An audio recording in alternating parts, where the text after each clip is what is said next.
ഇറാനുമായിട്ടുണ്ടായ യുദ്ധത്തിൽ അമേരിക്കയ്ക്ക് ഉണ്ടായിട്ടുള്ള നഷ്ടങ്ങളെ കുറിച്ചുള്ള വിവരം അമേരിക്ക തന്നെ പുറത്തുവിട്ടു.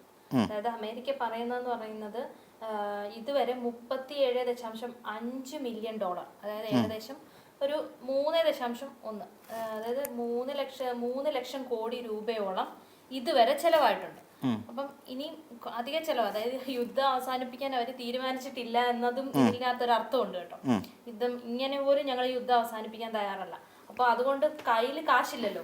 അപ്പൊ ഇത് കൂടുതൽ ധനസഹായം അല്ല, കൂടുതൽ പൈസ വേണം, അതായത് $67 മില്യൺ അധിക ധനസഹായം അടിയന്തരമായിട്ട് അനുവദിക്കണമെന്നും പറഞ്ഞിട്ട് സെനറ്റ് അപ്രോപ്രിയേഷൻ കമ്മിറ്റിയുടെ മുന്നിലെത്തി അവരോട് ആവശ്യപ്പെട്ടു. പക്ഷെ അവര് പറയുന്നുണ്ട് 10 പൈസ തരില്ല എന്ന്. കാരണം ആവശ്യമില്ലാത്ത യുദ്ധം, അതായത് ജനങ്ങളോട് വളരെ വളരെ ക്രൂരത ചെയ്യുന്ന അല്ലെങ്കിൽ ജനങ്ങൾക്ക് വളരെ മോശമായ അവസ്ഥ സൃഷ്ടിക്കുന്ന ഒരു യുദ്ധത്തിന് വേണ്ടി 5 പൈസ ഇനി അനുവദിച്ചു തരില്ല എന്നും ഈ കമ്മിറ്റി വ്യക്തമാക്കിയിട്ടുണ്ട്. നമ്മളിപ്പം അതിൽ മനസ്സിലാക്കേണ്ട ഒരു പ്രധാനപ്പെട്ട കാര്യം, നമുക്ക് യുദ്ധം എന്ന് പറയുന്നത് ഏതൊരു വമ്പൻ രാജ്യത്തെ സംബന്ധിച്ച് നോക്കിയാലും അത് തകർച്ചയിലേക്ക് തന്നെ പോകും എന്നുള്ളതാണ്. സോ ഇപ്പം നമ്മൾ ഒരു യുദ്ധം സംഘടിപ്പിക്കുമ്പോൾ അല്ലെങ്കിൽ ഒരു യുദ്ധത്തിലേക്ക് കാര്യങ്ങൾ നീങ്ങുമ്പോൾ അവിടെ ഉണ്ടാകുന്നത് വലിയ നാശനഷ്ടങ്ങളാണ്. ഒന്നാമത്തെ കാര്യം, ഇതിന് വേണ്ട ഇപ്പം നമ്മുടെ അമ്നീഷൻ അല്ലെങ്കിൽ നമുക്ക് വേണ്ട ആയുധശേഖരം ഉണ്ട് എന്ന് തന്നെ കരുതുക. അത് നമ്മുടെ കരുതൽ ശേഖരമായി നമ്മുടെ കൈ വെച്ചിരിക്കുകയാണ്. നമ്മൾ ഓരോന്നെടുത്ത് പ്രയോഗിക്കുമ്പോഴും ഇപ്പോൾ അവരുപയോഗിക്കുന്ന മിസൈലുകളാണെങ്കിലും ഡ്രോണുകളാണെങ്കിലും എന്തൊക്കെയാണെന്ന് പറഞ്ഞാൽ അവിടെ ഏത് തരത്തിലുള്ള ആക്രമിക്കാൻ വേണ്ട ഏതുതരം വെപ്പൺ ആണെങ്കിലും ഇതിനെല്ലാം മുതൽ മുടക്കുണ്ട് ശരിക്കും പറഞ്ഞാൽ. അപ്പോൾ ആ മുതൽ മുടക്കിൻ്റെ അടിസ്ഥാനത്തിലായിരിക്കും ഇതെല്ലാം എടുത്ത് വെച്ചിരിക്കുന്നത്. ഇപ്പോൾ ഒരു നമ്മൾ പറയുന്ന പോലെ ഇപ്പോൾ ഒരു $10,000 ഒരു മിസൈൽ അവിടെ ലോഞ്ച് ചെയ്തു നോക്കുക, $10,000 നഷ്ടപ്പെടുന്നത്. അപ്പം ആ തുക നഷ്ടപ്പെടുന്നു. പിന്നെ അതോടൊപ്പം നമ്മുടെ മൊത്തത്തിലുള്ള ഒരു സന്തുലനാവസ്ഥ, ഒരു രാജ്യത്തിൻ്റെ സന്തുലനാവസ്ഥ മൊത്തത്തിൽ താളം തെറ്റുന്ന ഒരവസ്ഥയിലേക്ക് പോകും. നമുക്കറിയാം, ഇപ്പം ഇറാനെ സംബന്ധിച്ചിടത്തോളം ഇറാന് നേരിട്ട് അറ്റാക്ക് ചെയ്യുന്ന ഒരു ഫോഴ്സ് ഉണ്ട്, അതോടൊപ്പം തന്നെ കോപ്സ് ഉണ്ട് അവർക്ക്, പിന്നെ ഇസ്ലാമിക് കോപ്സ് ഉണ്ട്. പിന്നെ അതോടൊപ്പം നമ്മൾ നോക്കിക്കഴിഞ്ഞാൽ അവർക്ക് റിസർവ്ഡ് ബറ്റാലിയൻ എന്ന് പറഞ്ഞിട്ട് വേറെയുമുണ്ട്. അതായത് ഒരു യുദ്ധത്തിൽ ആദ്യം നിൽക്കുന്ന ഒരു വിഭാഗം ആളുകളാണ് യുദ്ധത്തിൽ നേരിട്ട് ഇറങ്ങുന്നത്. അതിന് വേണ്ടിയിട്ട് ട്രെയിൻഡ് ആയിട്ടുള്ള ഒരു വിഭാഗം വേറെയുണ്ട്. ഇനി അങ്ങോട്ട് നോക്കിക്കഴിഞ്ഞാൽ ഇത് പോരാ, ഇതെല്ലാം കഴിയുമ്പോഴേക്ക് റിസർവ് ചെയ്ത് വെച്ചിരിക്കുന്ന റിസർവ്ഡ് ആയിട്ടുള്ള ഒരു ഫോഴ്സ് കൂടി ഇറാനുണ്ട് എന്നുള്ളതാണ്. അപ്പം ഇപ്പം ഇറാനെ സംബന്ധിച്ചാണെങ്കിൽ പോലും തിരിച്ചടിക്കാൻ പറ്റിയ ഒരു മാനസികാവസ്ഥയിലാണ്. അപ്പം കഴിഞ്ഞ ദിവസം നമ്മൾ പറഞ്ഞ കാര്യം എന്താ, ഇറാനെ സംബന്ധിച്ച് ഇറാൻ ഒരു ഫുൾ സ്കെയിൽ വാറിലേക്ക് പോകാൻ പോവാണ്. അതായത് പൂർണ്ണ തോതിലുള്ള ഒരു യുദ്ധത്തിലേക്ക് പോവാണ്. ഇപ്പം അവർ പറയുന്നുണ്ട് ഇനിയും അവിടെ എന്താ പറയുക, അവരുടെ ഒരു ഇതിൽ ആണവ കേന്ദ്രം, സമ്പുഷ്ടീകരണ കേന്ദ്രം തകർക്കാൻ പോകുന്നു എന്നൊക്കെ പറഞ്ഞുകൊണ്ട് ഇവർ ഈ പറയുന്ന തരത്തിലേക്ക് കാര്യങ്ങൾ അങ്ങോട്ട് മുന്നോട്ട് കൊണ്ടുപോകാനുള്ള ഒരു നീക്കത്തിലാണ്. അപ്പം യുദ്ധം അവസാനിക്കുന്നില്ല, യുദ്ധം അവസാനിക്കുന്ന കാര്യത്തിലേക്കൊന്നും കാര്യങ്ങൾ എത്തുന്നില്ല. കാരണം ഇപ്പം തന്നെ $67 കോടി അടിയന്തരമായി ലഭിക്കണം എന്ന് പറഞ്ഞു, അടിയന്തരമായി അനുവദിക്കണം എന്ന് പറഞ്ഞുകൊണ്ട് അവർ അങ്ങോട്ട് മുന്നോട്ട് ആവശ്യം വെച്ചിരിക്കുന്നു. അതിൻ്റെ അർത്ഥം എന്താ, ഇനിയും കിടക്കുന്ന യുദ്ധം. ഇപ്പം തന്നെ നമുക്കറിയാവുന്ന പോലെ ഏകദേശം നമ്മുടെ കണക്ക് പ്രകാരമാണെങ്കിൽ $35 ബില്യൺ ഇവിടെ ചെലവായി കഴിഞ്ഞ സാഹചര്യത്തിലാണ് വീണ്ടും അടുത്ത തുക വീണ്ടും അനുവദിക്കണം എന്നാവശ്യപ്പെട്ടുകൊണ്ട് അവർ വീണ്ടും രംഗത്തേക്ക് ഇറങ്ങുന്നത്. അപ്പം ഈ യുദ്ധം അവസാനിക്കാതെ മുന്നോട്ട് പോകുമ്പോൾ അത് ദേശീയ തലത്തിൽ അല്ലെങ്കിൽ അമേരിക്ക എന്ന് പറയുന്നത് ഇത് ട്രംപിന്റെ വാശിയാണ്. അമേരിക്ക എന്ന് പറയുന്ന രാജ്യത്തിനെ മാത്രമല്ല ഇത് ബാധിക്കുന്നത്, ഇറാനെ ബാധിക്കും. ഇപ്പൊ സൗദി അറേബ്യയെ ബാധിക്കുന്നുണ്ട്, ഇപ്പൊ കുവൈറ്റ് എന്ന് പറയുന്ന രാജ്യത്തെ ബാധിക്കുന്നുണ്ട്. കുവൈറ്റ് ഇവരുടെ ഒരു സഖ്യകക്ഷി പോലെ നിൽക്കുന്ന ഒരു രാഷ്ട്രമാണ് കുവൈറ്റ് എന്ന് പറഞ്ഞാൽ. കുവൈറ്റിനെ സംബന്ധിച്ചിടത്തോളം കുവൈറ്റിൽ അവർക്ക് സൈനിക ക്യാമ്പുകളുണ്ട്, ഇവിടെ അമേരിക്കയുടെ ക്യാമ്പുകൾ അവിടെ പ്രവർത്തിക്കുന്നുണ്ട്.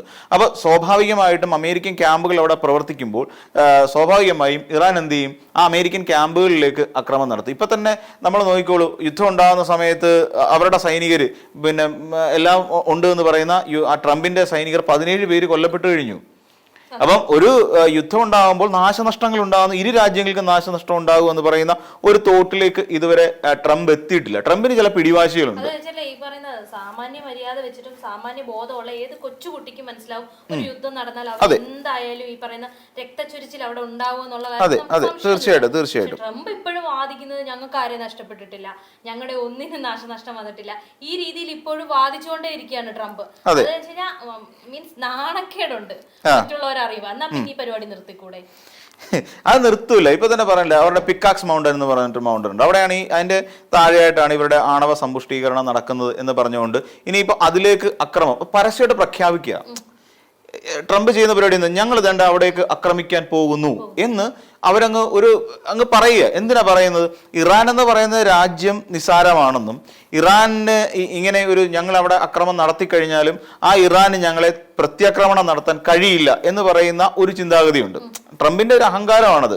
കാര്യം എന്താ, ഇപ്പം ഞാൻ നിന്നെ തല്ലുകൊടാ എന്ന് നമ്മൾ പറയാ, നിന്നെ ഞാൻ ഇന്ന ദിവസം ഇന്ന സ്ഥലത്ത് വെച്ച് തല്ലും എന്ന് പറഞ്ഞു കഴിഞ്ഞാൽ പിന്നെ അവൻ എന്നെ പ്രതിരോധിക്കാൻ ശേഷിയില്ല, അവൻ എന്നെ തല്ലാൻ ശേഷിയില്ല, തിരിച്ചടിക്കും എന്നുള്ള ഒരു ശേഷിയൊന്നുമില്ല. അതുകൊണ്ട് അവൻ എന്ത് ചെയ്യും? ആ ദിവസം ഒന്നുകിൽ അവിടെ വരാതിരിക്കാൻ ശ്രമിക്കും, അല്ലെങ്കിൽ ആ അടി മേടിച്ചിട്ട് തിരിച്ചു പോകും. അപ്പൊ ഈ രീതിയിൽ ട്രംപ് ഇറാൻ എന്ന് പറയുന്ന ഒരു രാഷ്ട്രത്തെ അങ്ങനെയാണ് കാണുന്നത്. എന്ന് വെച്ചാൽ പൊതുവെ വലിയ ഗുണമൊന്നുമില്ലാത്ത, പൊതുവെ ദുർബലമായ ഒരു രാഷ്ട്രമാണ്. അതുകൊണ്ട് എന്താ പിക്കാക്സ് മൗണ്ടൻ അവിടെ അതിന്റെ അടിയിൽ ഇത് ഇസ്രായേലിന്റെ കണ്ടെത്തലാണ്. ഇതിന്റെ അടിയിൽ ഇറാൻ പിന്നെ ഈ എന്താ പറയാ യുറേനിയം കൊണ്ടുവന്ന് അവിടെ ഒളിപ്പിച്ചു വെച്ചിരിക്കുന്നു, ഇത് ഞങ്ങൾ കണ്ടെത്തി കഴിഞ്ഞിരിക്കുന്നു എന്ന് പറയുന്ന ഒരു ഇസ്രായേലി സിദ്ധാന്തം ഉണ്ടല്ലോ. അപ്പോൾ അവർ ഇസ്രായേൽ ഉറപ്പിച്ചു പറഞ്ഞു. അപ്പോൾ അതുകൊണ്ട് ഞങ്ങൾ അവിടെ അടിക്കും, ഞങ്ങൾ അവിടെ യുദ്ധം ചെയ്യും, ഞങ്ങൾ അവിടെ ആക്രമിക്കും എന്ന് അമേരിക്ക പറഞ്ഞു. അമേരിക്ക പറയുമ്പോൾ സ്വാഭാവികമായിട്ടും ഇവിടെ ഇറാൻ എന്ത് ചെയ്യും? ഇറാൻ പ്രതിരോധിക്കാൻ കഴിയാത്ത ഒരു ചെറിയ ശക്തിയായി ഇറാൻ കൈകെട്ടി നോക്കി നിൽക്കുന്ന ഒരു അവസ്ഥയിലേക്ക് പോകും എന്നാണ് ട്രംപ് വിചാരിച്ചിരിക്കുന്നത്. കാര്യം എന്താ? ട്രംപിന്റെ കരുതൽ എന്താ? ഞാനാണ് വലിയ അധികാരഭാവത്തോടു കൂടി നിൽക്കുന്ന ഒരാൾ, ഞാനാണ് ഇവിടുത്തെ തകർപ്പൻ ഒരു വ്യക്തി, അതുകൊണ്ട് എന്നെ പിന്നെ തോൽപ്പിക്കാൻ കഴിയില്ല, ഞാൻ അങ്ങോട്ട് പറഞ്ഞിട്ട് അവിടെ ആക്രമിക്കും എന്ന്. അത് ചങ്കുറപ്പിന്റെ ഒരു രീതിയാണ്. ഞാൻ അങ്ങോട്ട് പറഞ്ഞിട്ട് ആക്രമിക്കുക എന്ന് പറഞ്ഞു, നിന്നെ ഞാൻ അടിക്കും എന്ന് പറഞ്ഞാൽ അവിടെ അടിക്കാൻ പറയുന്ന ആളുടെ ചങ്കുറപ്പുണ്ടല്ലോ, ഇത് തെറ്റിദ്ധാരണയാണ്. ഇത് മൂലം ഉണ്ടാകുന്ന ഭവിഷ്യത്തുകൾ അനുഭവിക്കാൻ പോകുന്നത് ട്രംപിനല്ല. ട്രംപിന് അവിടെ വന്നിട്ട് പറഞ്ഞാൽ മതി, ഈ ട്രംപിനല്ല. ട്രംപ് ഈ രീതിയിൽ പറയുമ്പോൾ ഇപ്പൊ സൗദി അറേബ്യ പ്രശ്നം ഉണ്ടാക്കുന്നു. ഹോർമുസ് കടലെടുക്ക് വഴി പിന്നെ അവർക്ക് ചരക്ക് നീക്കം നടക്കുന്നില്ല, അപ്പൊ അവിടേക്ക് ആക്രമിക്കപ്പെടുന്നു. എന്നിട്ട് ഭീതി പരത്തുന്ന രീതിയിൽ ഇറാൻ അവിടെ കൊണ്ടുവന്ന് അതുവഴി പോയ കപ്പലിന് തീയിട്ടു, അല്ലെങ്കിൽ അതിനെ അഗ്നിക്കിരയാക്കി അതിനെ ആക്രമിക്കുന്നു എന്ന് പറയുന്ന ഒരു തെറ്റായ സന്ദേശം കൊടുക്കുമ്പോൾ ഹോർമുസ് കടലെടുക്ക് വഴിയുള്ള എല്ലാ ചരക്ക് നീക്കവും തടസ്സപ്പെടുന്നു. ഇത് ആഗോള സാമ്പത്തിക വ്യവസ്ഥയെ തന്നെ ബാധിക്കുന്ന ഒന്നായി മാറുന്നു. ഒട്ടുമിക്ക രാജ്യങ്ങളും ചൈന അടക്കമുള്ള ഇത് ഉണ്ടാക്കുമ്പോൾ പ്രശ്നം എന്ന് വെച്ച് കഴിഞ്ഞാൽ ഈ പറയുന്ന ഈ എണ്ണയെ ആശ്രയിച്ച് നിൽക്കുന്ന, അല്ലെങ്കിൽ എണ്ണയ്ക്ക് ഈ പറയുന്ന രാഷ്ട്രങ്ങളെ ആശ്രയിക്കേണ്ടി വരുന്ന ചൈന പോലെയുള്ള, റഷ്യ പോലെയുള്ള രാജ്യങ്ങൾ സ്വാഭാവികമായും ഇതിലേക്ക് മാറും. അതായത് ഇപ്പം ഇവരൊക്കെ ഇറാന്റെ പക്ഷത്ത് പിടിച്ച് നിൽക്കുന്ന ടീമുകളാണ്. അപ്പോൾ ഇവർ പതുക്കെ അതിൽ നിന്ന് ഒരു മാറ്റം ഉണ്ടാകും എന്നൊക്കെയുള്ള ധാരണയിലായിരിക്കാം ഈ പറയുന്ന ഹോർമുസ് തുറമുഖത്തിന്റെ നേരെ, അല്ലെങ്കിൽ ആ കടലിടുക്കിന് നേരെ അക്രമം നടത്തുന്നു എന്നൊക്കെ പറയുന്ന ഒരു വ്യാപകമായ രീതിയിലൊരു ഇത് കൊടുക്കുന്നത്. പിന്നെ ഇസ്രായേലിന് ചൊറിച്ചിലുണ്ട്, അത് നേരത്തെ മുതലുള്ളതാണ്. ഇസ്രായേലിനെ സംബന്ധിച്ചിടത്തോളം പശ്ചിമേഷ്യൻ രാജ്യങ്ങൾ എന്തോ ബദ്ധശത്രുക്കളായിട്ട് കാണുന്നതാണ് ഈ ഇസ്രായേൽ. അതുകൊണ്ടാണ് എന്തെങ്കിലുമൊക്കെ കാരണം പറഞ്ഞുകൊണ്ട് ഇസ്രായേൽ ഇവിടെ അടിയടത്തിക്കൊണ്ടിരിക്കും. ഇപ്പൊ ഇസ്രായേൽ ഇത്തിരി ഒതുങ്ങിയിരിക്കുകയാണെന്ന് പറയേണ്ടി വരും. പിന്നെ അതുപോലെ ഇനി വയ്യാത്തതുകൊണ്ട്, അതായത് എഴുന്നേറ്റ് നിൽക്കാൻ പ്രാപ്തിയില്ല. കാരണം എന്ന് വെച്ച് കഴിഞ്ഞാല് അവര് നേരത്തെ ഇപ്പൊ അതുപോലൊരു ഗതി അമേരിക്കയ്ക്ക് ഉണ്ടാകാനുള്ള സാധ്യത വളരെ കൂടുതലാണ്. ഇസ്രായേൽ ദുർബലപ്പെട്ടു എന്ന് പറഞ്ഞു കഴിഞ്ഞാൽ അവരുടെ സമ്പദ്ഘടന ഒരുപാട് തകർന്നു. അത് നമ്മളിപ്പോൾ ഒരു യുദ്ധം നടന്നപ്പോൾ അക്രമം ഉണ്ടായപ്പോൾ അവരുടെ നിരവധിയായ, നമ്മൾ ഇതിനു മുമ്പ് ചർച്ച ചെയ്തിട്ടുള്ള പലപ്പോഴും പറഞ്ഞിട്ടുള്ള കാര്യമാണ്, അവരുടെ ബിൽഡിങ്ങുകൾ ആക്രമിക്കപ്പെടുന്നു, അവരുടെ ഹോസ്പിറ്റലുകൾ ആക്രമിക്കപ്പെടുന്നു, അവരുടെ ഓഫീസ് പിന്നെ ബാക്കിയുള്ള സമുച്ചയങ്ങൾ അവിടെ ആക്രമിക്കപ്പെടുന്നു, എന്തിനേറെ പറയുന്ന ജനവാസ കേന്ദ്രങ്ങൾ ആക്രമിക്കപ്പെടുന്നു. ഇങ്ങനെ വരുമ്പോൾ നമ്മൾ ആലോചിക്കുള്ളൂ, കുറേ ബിൽഡിങ്ങുകൾ നമ്മളുടെ തകർന്നു പോവുകയാണ്. നമ്മളിപ്പം കേരളത്തിൽ നിന്നുകൊണ്ട് നമ്മൾ ആലോചിച്ച് നോക്കൂ, നമ്മുടെ തിരുവനന്തപുരത്ത് നഗരത്തിലേക്ക് ഒരു വലിയ ആക്രമണം നടക്കുന്നു. നമ്മുടെ തിരുവനന്തപുരത്തിന്റെ പല ബിൽഡിങ്ങുകൾ, നമ്മൾ തിരുവനന്തപുരം നോക്കുകയാണെങ്കിൽ സെക്രട്ടേറിയറ്റ് ഇരിക്കുന്നു, നിയമസഭാ മന്ദിരം ഇരിക്കുന്നു, AG's ഓഫീസ് ഇരിക്കുന്നു, അങ്ങോട്ട് നോക്കിക്കഴിഞ്ഞാൽ വളരെ വികാസ് ഭവനുണ്ട്. അത്രയ്ക്ക് തന്ത്രപ്രധാനമായ ഒരു വലിയ മേഖലയായിട്ട് PMG ഈ പറയുന്ന പോസ്റ്റ് മാസ്റ്റർ ജനറൽ ഓഫീസ്, ഇതെല്ലാം അവിടെ ഇരിക്കുകയാണ്. അപ്പൊ ഈ സാഹചര്യം ചന്ദ്രശേഖർ നായർ സ്റ്റേഡിയം ഉണ്ട്, പിന്നെ സെൻട്രൽ സ്റ്റേഡിയം ഉണ്ട് എന്ന് വേണ്ട, അവിടെ ഇല്ലാത്ത സാധനങ്ങളൊന്നുമില്ല. അവിടെയൊക്കെ ശക്തമായ ഒരു അക്രമം ഉണ്ടാകുമ്പോൾ നമുക്ക് നഷ്ടപ്പെടുന്നത് എന്താണെന്ന് ആലോചിച്ച് നോക്കൂ. കേരള യൂണിവേഴ്സിറ്റി അവിടെയാണ്. അപ്പം ഇങ്ങനെ ഒരു ആക്രമം ഞാൻ ക്ഷേത്രങ്ങളെ ഒന്നും ഞാനിപ്പോൾ തൽക്കാലം പരാമർശിച്ച് പോകുന്നില്ല. അപ്പം ഇവിടേക്ക് ഒരു അക്രമം ഉണ്ടായി കഴിയുമ്പോൾ, ഒരു പിന്നെ സ്ഫോടനം ഉണ്ടായി കഴിയുമ്പോൾ ഈ ബിൽഡിങ്ങുകളെല്ലാം തകരുകയാണല്ലേ. ഇതൊക്കെ ഒന്ന് റീവാമ്പ് ചെയ്തെടുക്കാൻ എത്ര സമയം വേണോ നമ്മൾ ആലോചിച്ച് നോക്കൂ. സെക്രട്ടേറിയറ്റ് തകർന്നു പോകുന്ന സമയത്ത് നമുക്കുണ്ടാകുന്ന നാശനഷ്ടം ആലോചിച്ച് നോക്കൂ. അവിടെ ഇരിക്കുന്ന ഏറ്റവും പ്രധാനപ്പെട്ട മെഡിക്കൽ കോളേജ്, ജനറൽ ആശുപത്രി, കണ്ണാശുപത്രി തുടങ്ങിയ സ്ഥാപനങ്ങളിലേക്കും അക്രമം നടക്കുമ്പോൾ ഉണ്ടാകുന്ന നാശനഷ്ടം ആലോചിച്ച് നോക്കൂ. ആൾക്കാർക്കുണ്ടാകുന്ന ബുദ്ധിമുട്ട് ആലോചിച്ച് നോക്കുകയുള്ളൂ. ഇതൊക്കെ പിന്നീട് ഒന്ന് റീബിൽഡ് ചെയ്തെടുക്കാൻ എത്രത്തോളം പണച്ചെലവ് വരും എന്നതിനെ കുറിച്ച് ആലോചിച്ച് നോക്കും. അപ്പം ഒരു യുദ്ധം ഞാനൊരു ഉദാഹരണം പറഞ്ഞു എന്ന് മാത്രമേ ഉള്ളൂ. നമുക്ക് അറിയാവുന്ന ഒരു നഗരത്തിന്റെ ഒരു കഥ പറഞ്ഞു എന്ന് മാത്രമേ ഉള്ളൂ. പക്ഷേ ഓരോ നാടിനും ഒരു യുദ്ധം ഉണ്ടാകുമ്പോൾ നമ്മൾ റീബിൽഡ് ചെയ്യേണ്ട ഒരു സാഹചര്യത്തിലേക്ക് വന്നു. അപ്പോൾ ആ റീബിൽഡ് ചെയ്യുമ്പോൾ നമുക്കുണ്ടാകുന്ന സാമ്പത്തിക ബാധ്യതയെക്കുറിച്ച് ഇവരാരും ചിന്തിക്കുന്നില്ല. അമേരിക്ക ഒരു പക്ഷേ കുറെ കാലം ഈ യുദ്ധവെറി പിടിച്ച് ട്രംപിന്റെ ചുമലിലേറിക്കൊണ്ട് അമേരിക്കൻ ജനത ഇനിയും ഇങ്ങനെ വിശ്വസിച്ചുകൊണ്ട് നിന്നാൽ ശരിക്കും അമേരിക്ക വല്ലാത്തൊരു ദരിദ്രാവസ്ഥയിലേക്ക് പോകാനുള്ള സാധ്യതയുണ്ട്. കാര്യം ഇറാനെ സംബന്ധിച്ചിടത്തോളം ഇറാനെ എത്രത്തോളം ദുർബലപ്പെടുത്താൻ ശ്രമിക്കുന്നുണ്ടോ ഇറാൻ തിരിച്ചടിക്കും എന്നുള്ള കാര്യത്തിൽ യാതൊരു തർക്കവുമില്ല. പിന്നെ ഇതൊരു വലിയ വേൾഡ് വാർ എന്നുള്ള നിലയിലേക്ക് ഒരു ലോകമായുദ്ധം. ഇപ്പൊ പാകിസ്ഥാൻ ഇറാനൊപ്പം നിൽക്കുന്ന ഒരു പിന്നെ ഇറാന്റെ അയൽ രാജ്യമാണ് പാകിസ്ഥാൻ. ആ പാകിസ്ഥാൻ സ്വാഭാവികമായിട്ടും പിന്നെ ഇറാനെ പിന്തുണച്ചുകൊണ്ട് നിൽക്കും. പിന്നെ ഇനി അങ്ങോട്ട് നോക്കിക്കഴിഞ്ഞാൽ റഷ്യ, ചൈന ഇതെല്ലാം ഈ ഇറാന്റെ പിന്നിൽ അണിനിരക്കുന്ന ഒരു സാഹചര്യം ഉണ്ടായാൽ തീർച്ചയായിട്ടും അവിടെ ശക്തമായ തോതിൽ ഒരു വലിയ അറ്റാക്ക് ഉണ്ടാവും.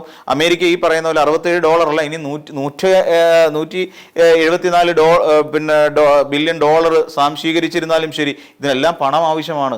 അപ്പോൾ ആ നിലയ്ക്ക് നോക്കുമ്പോൾ സമ്പദ്ഘടനയെ തന്നെ ഇത് വലിയ തോതിൽ ബാധിക്കുന്ന ഒരു സാഹചര്യം. ഇപ്പൊ തന്നെ ക്രൂഡ് ഓയിലിന്റെ വില കൂടിക്കൊണ്ടിരിക്കുന്ന അവസ്ഥ നമുക്കറിയാം. അപ്പം ഡോളർ കണക്കിലാണല്ലോ എപ്പോഴും ഈ അന്തർദേശീയ തലത്തിൽ വ്യാപാരം നടക്കുന്നത് അങ്ങനെയാണ്.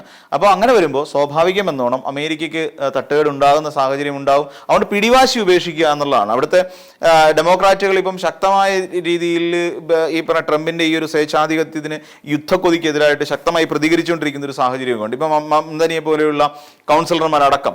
അപ്പോൾ ഈ പറയുന്ന നെതന്യാഹുവിനെ ന്യൂയോർക്കിലെത്തിയാൽ തന്നെ അറസ്റ്റ് ചെയ്യണം എന്നൊക്കെ പറയുന്ന ഒരു രീതിയിലേക്കൊക്കെ കാര്യങ്ങൾ പൊയ്ക്കൊണ്ടിരിക്കുകയാണ്.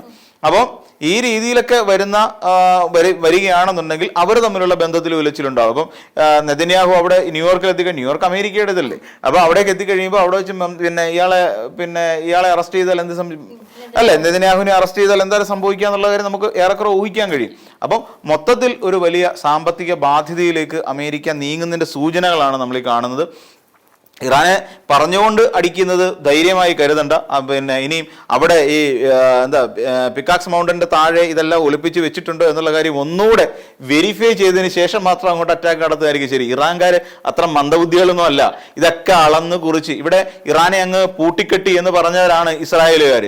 ഞങ്ങൾ അവരുടെ അത് തകർത്തു, അവരുടെ ആണവ സമ്പുഷ്ടീകരണ കേന്ദ്രം തകർത്തു, ഞങ്ങൾ സാറ്റലൈറ്റ് വെച്ച് അത് ചെയ്തു ഇത് ചെയ്തു എന്നൊക്കെ പറഞ്ഞെങ്കിൽ തന്നെയും ഏറ്റവും അവസാനം ഒരു ആണവ നിലയത്തിനും അക്രമം നടന്നിട്ടില്ല. അതെല്ലാം വളരെ പ്രൊട്ടക്റ്റഡ് ആയി തന്നെ കൊണ്ടുപോകാൻ. കാര്യം അവിടെ അറ്റാക്ക് നടന്നു കഴിഞ്ഞാൽ ഒരു ആണവ വികിരണമാണ്. ഈ സാധനം ആ നാട് മുഴുവൻ ഇല്ലാതാക്കും. ആ രീതിയിൽ ഇതിനെ പ്രൊട്ടക്ട് ചെയ്യാൻ ഇറാൻകാർക്ക് നന്നായിട്ട് അറിയാം. അത് പ്രൊട്ടക്ട് ചെയ്യുകയും ചെയ്തിട്ടുണ്ട്. എന്നിട്ട് ഈ പറയുന്ന പിന്നെ ആണവ നിരായുധീകരണം നടത്തിയിട്ട് ഇറാൻ എന്ത് സംഭവിച്ചു? ഇറാന്റെ ആണവായുധം ഇല്ല എന്നാണ് ഇപ്പം ഇസ്രായേൽ കരുതി വെച്ചിരിക്കുന്നത്. മണ്ടത്തരമല്ലേ? എന്നിട്ട് ഇസ്രായേലിനല്ലേ ഏറ്റവും കൂടുതൽ നാശനഷ്ടം ഉണ്ടായത്. ഇപ്പോഴും അമേരിക്ക പോലെ ഒരു രാഷ്ട്രം നേരിട്ട് ആക്രമിച്ചിട്ടും പിടിച്ചു നിൽക്കാൻ കെൽപ്പുള്ള ഒരു ശക്തമായ ഒരു പവറായി ഇപ്പോഴും നിൽക്കുകയാണ് ഇറാൻ. നമ്മൾ മനസ്സിലാക്കണം. ഇറാനെ ആക്രമിച്ചതെന്ന് ആലോചിച്ച് നോക്കൂ. എത്ര നാളായി ഇറാനെതിരായിട്ട് ആക്രമണം നടക്കുന്നു. ഇസ്രായേൽ തുടങ്ങി വെച്ച കളിയായത്. അമേരിക്ക ഇസ്രായേലിനെ കുത്തിയിളക്കി ഇവിടെ എന്തോ ആണവ ഊർജ്ജമുണ്ട്, അത് ഇവിടെ ആണവായുധം ഇവിടെ സംഭരിച്ചുകൊണ്ടിരിക്കുന്നു, നിങ്ങൾ എത്രയും പെട്ടെന്ന് അവിടെ അറ്റാക്ക് ചെയ്യൂ എന്നും പറയാനുണ്ട്. അമേരിക്ക ഇസ്രായേലിനെ കൊണ്ട് ആക്രമിപ്പിച്ചതാണ്. എന്നിട്ട് അന്ന് തുടങ്ങി ഏകദേശം ഒരു വർഷത്തോളം ആവുന്നു ഈ അടി തുടങ്ങിയിട്ട്. ഈ സമയത്ത് ഇപ്പോഴും ഇറാന് അമേരിക്കയ്ക്ക് മുമ്പ് പിടിച്ചിരിക്കാൻ പറ്റുമെന്നുണ്ടെങ്കിൽ ഇറാൻകാര് ചെറിയ പുള്ളികളായി നമുക്ക് നിസ്സാരന്മാരായിട്ട് നമുക്ക് ഒരിക്കലും തള്ളിക്കളയാൻ കഴിയില്ലെന്നേ. കാരണം വളരെ കൃത്യമാണ്. ഇല്ലാന്നുണ്ടെങ്കിൽ എപ്പോഴും ഈ രാജ്യം പിന്നെ സാഷ്ടാംഗം പ്രണമിക്കത്തില്ലേ? ഞങ്ങൾക്ക് എന്നെക്കാട്ടിൽ ശക്തനായ ഒരു വ്യക്തി എന്നെ ഇങ്ങനെ നിരന്തരം തല്ലിക്കൊണ്ടിരിക്കുക. ഇന്നലെ കാണുമ്പോൾ തല്ലുന്നു, മെനങ്ങാന്ന് കാണുമ്പോൾ തല്ലുന്നു, കഴിഞ്ഞ മാസം മുതൽ എന്നെ അടിച്ചുകൊണ്ടിരിക്കുക. എനിക്ക് അവനെ തിരിച്ചടിക്കാനുള്ള കെൽപ്പൊന്നുമില്ല എന്ന് വെച്ചോളൂ. ഞാൻ എന്ത് ചെയ്യും? എന്റെ പൊന്നളിയെ നീ ഇനി എന്നെ തല്ലരുത്, ഞാൻ എന്ത് വേണേ ചെയ്യാം. ഈ രീതിയിൽ പോയി സാഷ്ടാംഗം പ്രണമിക്കുകയോ ഇല്ലയോ? ഇല്ലേ? സ്വാഭാവികമായിട്ടും അവരുടെ പിന്നെ തടികേട കമേനിയെ വധിച്ചു. കാര്യം ശരിയാണ്. കമേനി മരണപ്പെട്ടു പോയി, കൊലപ്പെടുത്തി കമേനിയെ. അതിന്റെ കബറടക്കം കഴിഞ്ഞു. അതിനുശേഷം വീണ്ടും ഈ പറയുന്ന ഇറാനെതിരെ അടിച്ചിട്ടും കമേനി പോയിട്ട് പോലും ഇറാൻ ജനത അടങ്ങിയിരിക്കുന്നുണ്ടോ? ഇല്ല. അവര് സാഷ്ടാംഗം പ്രണമിക്കാൻ തയ്യാറല്ല. അത് പേർഷ്യൻ കൾച്ചറിന്റെ അല്ലെങ്കിൽ പേർഷ്യൻ സംസ്കാരത്തിന്റെ ഒരു വലിയ പ്രതിഫലനമാണ്. പേർഷ്യൻസിന്റെ ഒരു മൊത്തത്തിലുള്ള ഒരു ഗുണം അതാണ്. ഈ അവർക്ക് പോരാട്ട വീര്യം കൂടുതലുള്ള ഒരു കൂട്ടരാണ്. അവരോടാണ് അമേരിക്ക കിടന്ന് മുട്ടിക്കൊണ്ടിരിക്കുന്നത്. അമേരിക്കയും ഇസ്രായേലും അടിച്ചു, ഇപ്പൊ അമേരിക്ക വീണ്ടും വന്ന് അടിച്ചുകൊണ്ടിരിക്കുന്നു. സോ വെടിനിർത്തൽ ഒക്കെ ഇപ്പൊ പറയുന്നത് സമാധാന ചർച്ചകൾക്ക് ഇറാൻ തയ്യാറാവുന്നില്ല എന്നാണ് പറയുന്നത്. അപ്പം സമാധാന ചർച്ചകളൊക്കെ നടത്തേണ്ട സമയത്ത് നടന്നു പോട്ടെ. ഇല്ലാന്നുണ്ടെങ്കിൽ ഇത് അമേരിക്കയ്ക്കും വലിയ ദോഷം ചെയ്യും. എല്ലാ രാജ്യങ്ങളും ഇപ്പോൾ കുവൈറ്റ് വേണമെന്ന് നാളെ പറയാം, അമേരിക്ക കാരണം എൻ്റെ രാജ്യത്തിന് നേരെ ഇറാൻ ആക്രമണം നടത്തുന്ന കുവൈറ്റിന് നാളെ സംസാരിക്കാൻ പറ്റും. അപ്പോൾ ഈ രീതിയിലേക്ക് ലോകരാജ്യങ്ങൾ തമ്മിലുള്ള ഒരു ബന്ധം നിലനിർത്തിക്കൊണ്ട് പോയി UN തന്നെ അപലപിച്ചതല്ലേ ഈ ഒരു വിഷയത്തെ, ലോക പോലീസിങ് കാണിക്കുന്ന ഈ ട്രംപിന്റെ നയത്തിനെതിരെ. അപ്പോൾ അമേരിക്ക എന്ന് പറയുന്നതിനെക്കാട്ടും നല്ലത് ട്രംപ് എന്ന് പറയുന്ന ഒരു വ്യക്തിയെ തന്നെ കുറ്റം പറയേണ്ടി വരും ഈ ഒരു അവസ്ഥയിൽ.